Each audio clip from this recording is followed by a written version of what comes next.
Halo, Assalamualaikum warahmatullahi wabarakatuh. Selamat datang kembali di Haryana Official. Bapak semuanya, gimana kabarnya nih hari? Moga-moga bapak semuanya sehat selalu nih perantauan, amin. Moga-moga bapak semuanya terhindar dari mara bahaya. Moga-moga bapak semuanya dilindungi dimanapun Anda berada. Moga-moga sehat nih perantauan dan berhasil. Terus iso kumpul sama keluarga sampean nggih tanpa halangan apapun, tanpa kekurangan apapun nggih Mbak. Amin ya robbal alamin. Nah, Mbak-mbak, kali ini kita bakal membahas dua sekaligus pembahasan tentang meninggalnya dua PRT asal Indo yang bekerja di negara Hong Kong. Tapi sebelum kita membahas tentang kasusnya itu bagaimana, kronologi meninggalnya bagaimana, kemudian di belakang nanti ada saran, mohon untuk keikhlasannya ngirim Al-Fatihah untuk almarhumah ini. Moga-moga dua saudara kita ini diterima amal ibadahnya, moga-moga wong tuane kuwi diberi ketabahan, moga-moga keluarganya juga diberi ketabahan ya Mbak. Amin. Yang pertama adalah Al-Fatihah untuk Mbak Ratih.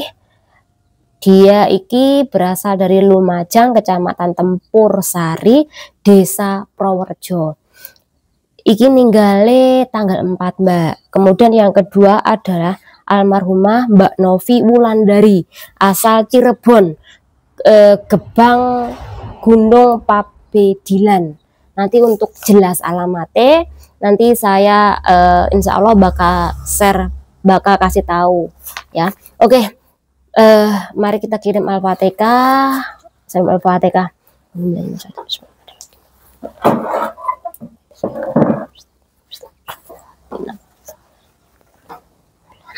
Amin ya robbal alamin. Nah, pembahasan pertama kita bahas mengenai meninggalnya Mbak Novi Wulandari. Jadi Mbak Eki asale Cirebon, dia iki kerja ke negara Hong Kong dari tahun 2017-an 2018-an. Jadi lumayan lama ya Mbak kerja di negara Hong Kong.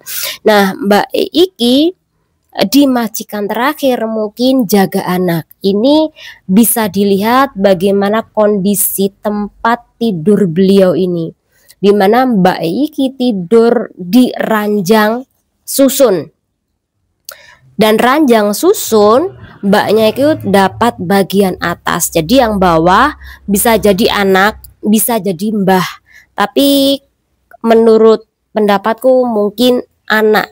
Jadi Mbak Iki jaga anak. Mungkin kalau ada pembaruan informasi silahkan mbak-mbak semuanya Iki komen ya.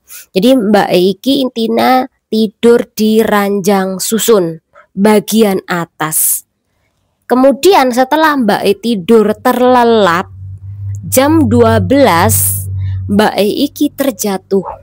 Jam 12 malam Mbak E Iki terjatuh. Kemudian setelah Mbak E terjatuh jam 1-an Mbak E Iki divonis meninggal dunia. Jadi selang dari terjatuhnya Mbak E sekitar 1 jam, Mbak Eki sudah menghembuskan nafas terakhirnya kan kawan. Nah, untuk di kasus seperti ini bagaimana sih menurut pandangan saya? Jadi gini, ada nih majikan yang tidak bisa memberikan fasilitas tidur yang layak. Ini menurut aku tidak begitu layak, karena kalau sudah dia share room sama anak jagaan, iki kalau sama-sama satu di lantai-lantai, mungkin oke Mbak, ranjangnya yang bawah ini nggak masalah. Tapi ketika dia share room, tapi kalau dapat atas, nah orang Hong Kong kan kalau udah ranjang susun itu kan tingginya sekitaran 1 meter, bahkan bisa lebih kan Mbak. 1 meter itu yang paling pendek loh Mbak. Tapi kalau yang paling tinggi lebih dari 1 meter Mbak. Karena selain ranjang, biasanya di bawah nanti ada semacam laci kecil kan untuk barang-barang, entah itu barang anaknya atau mungkin barang mbaknya, sehingga karena ada susunan jadi makin tinggi tempat tidur PRT itu. Atau mungkin mbak kuwi tepinya tidak ada penghalang atau dibuat model keamanan, sehingga kalau Mbak mau gelibak sana gelibak sini, kuwi kan dia kalau mau jatuh bisa terhalang oleh sekat atau kayu.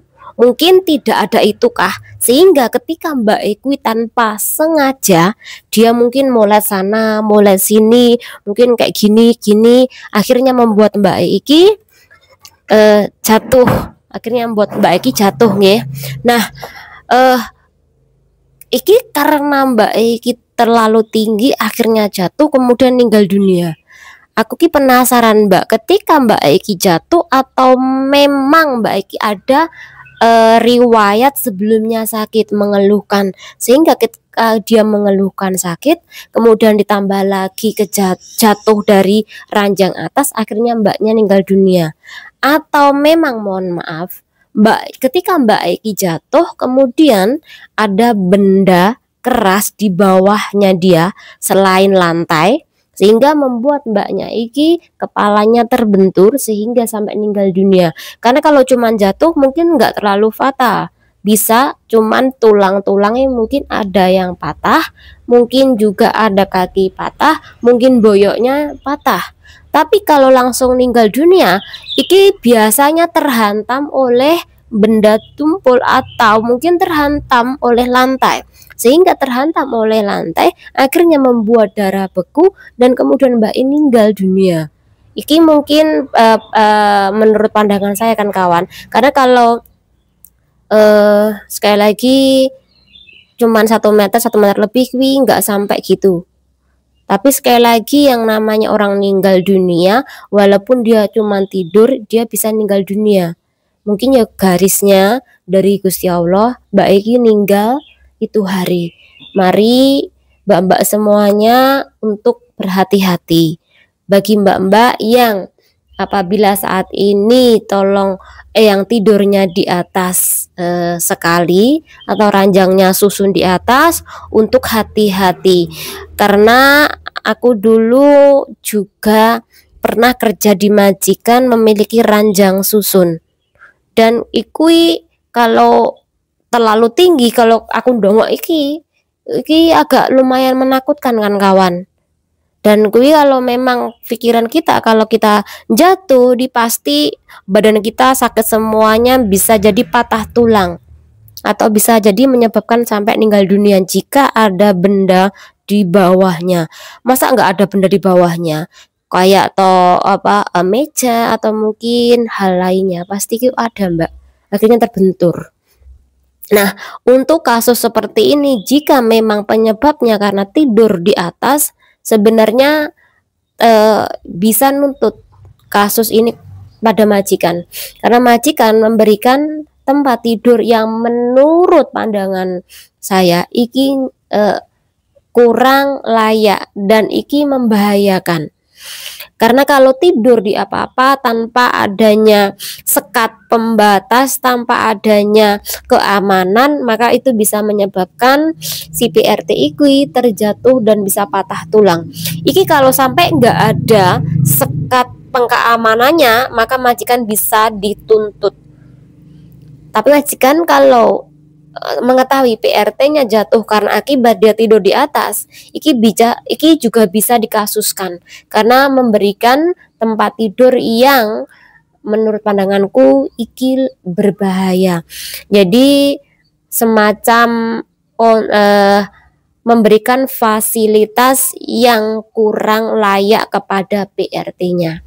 Iki kasus yang pertama. Kasus yang kedua, almarhumah Mbak Ratih dari Lumajang. Mbak Iki meninggal dunia sekitaran tanggal 4 Januari 2025. Mbak kerja di negara Hongkong iki belum ada 2 tahun kan kawan, dan menurut sumber yang aku baca iki kronologi meninggalnya Mbak karena mengeluh pusing dan kemudian nggak enak badan. Jadi kalau mengeluh pusing dan nggak enak badan iki karena kerjaan berat, kemudian tidurnya kurang cukup, kemudian dihantam dengan cuaca dingin di negara Hong Kong.